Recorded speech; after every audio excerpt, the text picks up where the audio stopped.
A power drill was screaming into my gun.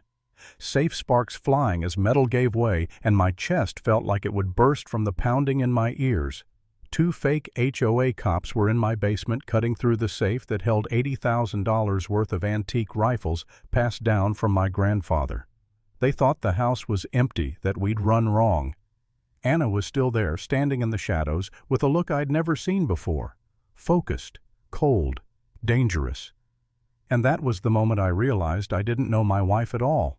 6 months earlier, I thought I was living the suburban dream.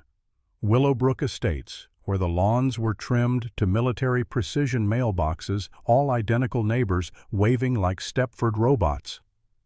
Anna taught 3rd grade. I worked at tea from home, and our biggest thrill was deciding between a coffee date or another Netflix binge. Perfectly boring. At least that's what I thought. My prized possession was my grandfather's rifle collection, 5 Korean War-era antiques appraised and insured like museum pieces. To me, they weren't just guns, they were family history legacy. Every time I opened that Browning safe bolted into the foundation, I felt my grandfather's weight on my shoulders. Anna would smile indulgently, call it my man cave obsession. But I didn't realize then she was storing away every detail I told her. Enter Melissa Wright, the HOA president. She rolled up in her white Mercedes with Melissa One plates, carrying a plate of cookies like some suburban fairy godmother. Nail salon empire polished, smile, neighborly charm that felt rehearsed. She spotted my safe and lit up like it was Christmas morning. Oh, Jeffrey Antique Firearms. My late husband collected too. She asked about models, values, security measures. I was flattered stupidly that anyone cared. Anna sat quiet, but her eyes told another story. Later she said she asked a lot of specific questions for small talk. I brushed it off. I wanted to believe Melissa was just being friendly, red flags waving in my face, and I ignored every single one. Weeks passed and Melissa kept dropping by. Coffee cookies, endless chit-chat that always circled back to my collection. Our schedules, our security system. It was reconnaissance dressed as neighborly concern. Anna grew tense, clipped in her replies. I asked, she just muttered, "Something feels off." Still, I convinced myself it was harmless. Until the night I saw Melissa outside with a cop. 10 o'clock they stood under the street lamp, pointing at my house, gesturing to windows, doors, angles like they were planning a raid. The cop scribbled notes, nodded, while Melissa's voice floated on the wind. Valuable collection, security concerns. My stomach dropped. I told myself it was nothing community safety stuff, but deep down I knew better. Then came the black pickup crawling past at 5 miles an hour, stopping to snap photos. Systematic. Every angle of my house documented. I fumbled with my phone to record them, but they were gone before I hit record. That night, I didn't sleep. And when Melissa brought that same Officer Jenkins into my living room under the pretense of enhanced safety inspections, it all clicked. He wasn't asking about safety. He wanted exact specs of my safe, our alarm system, when we left the house. Melissa backed him up like a stage partner, sliding in explanations that sounded official but meant nothing. I asked for a badge number. Jenkins deflected. Anna's jaw clenched tight, her eyes narrowing. After they left, she said flatly, "They're not who they say they are." The pressure mounted fast. Urgent calls from Melissa about neighborhood safety. Jenkins demanding compliance. Then came the text at 3 in the morning. "We know you're researching us. Big mistake, Jeffrey." Attached were photos, our backyard, my safe through the bedroom window, our license plates. Someone had been in our yard while we slept. My hands shook. That's when I cracked. I paced the kitchen like a trapped animal, muttering, "We have to go, Anna. Pack, call the police, leave tonight."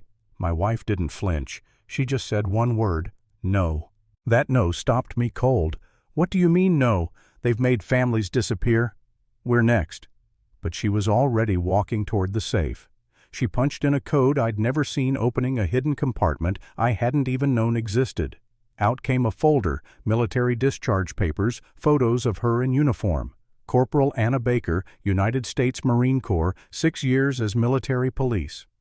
My sweet, gentle third-grade teacher wife was a soldier, and inside that folder, audio recordings of Melissa surveillance photos of Jenkins, financial spreadsheets linking Melissa's salons to families with gun collections. Anna had been running a counterintelligence op right under my nose. I felt like my world tilted sideways. "Why didn't you tell me?" I whispered. She met my eyes steady. "Because I thought that part of me was gone. I didn't want to be her again. But now they're targeting us. I've been documenting everything. Tonight we fight back." Her plan was terrifying in its brilliance. Pretend to comply, make them confident, catch them red-handed. She mapped entry points, cover positions, blind spots. My role, tech support. Redirect camera feeds, pump false audio upstairs while they crept into the basement. For the first time I stopped panicking and started helping. My IT skills were suddenly part of a battlefield. Friday night they came. 3 vehicles, 6 men, professional gear. Jenkins barking orders like a commander. They moved with the efficiency of people who'd done this before. The drill screamed as it chewed into steel, the sound vibrating through the floorboards.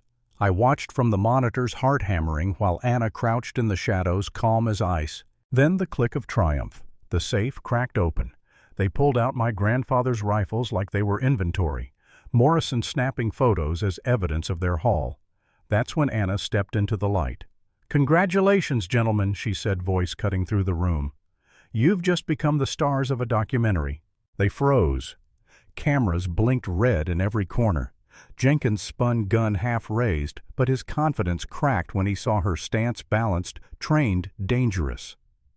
"What the hell is this?" he snapped. Anna didn't blink. "This is the end of your operation. Every second of tonight has been recorded and transmitted. Your surveillance, your threats, your theft. It's all here." She held up the folder of evidence like a judge handing down sentence. The room changed instantly. The swagger drained out of them. Morrison went pale, rifle still clutched in his hands, perfect evidence of felony possession. Jenkins's eyes darted to the exits, realizing too late every path was blocked. And then the real sirens came. Squad cars boxed in the street. Tactical officers storming the house. Detective Harris led the charge, securing the basement in minutes. "Building secure suspects in custody," he announced. He turned to Anna with something I'd never expected, a nod of respect. "Ma'am, your evidence package is everything we need for federal conspiracy charges," Jenkins shouted. "You set us up." But Anna didn't even look at him. "Calm cold," she replied. "Chain of custody is intact. You incriminated yourselves." And then, just like that, it was over. The predators, who thought they'd found easy prey, stood handcuffed in my basement, surrounded by stolen rifles and mountains of evidence. The HOA queen, the fake cop, the whole operation collapsed in one night because they underestimated the wrong family. The lesson: never mistake quiet for weakness. Sometimes the person you dismiss as harmless is the one who's been preparing for you all along.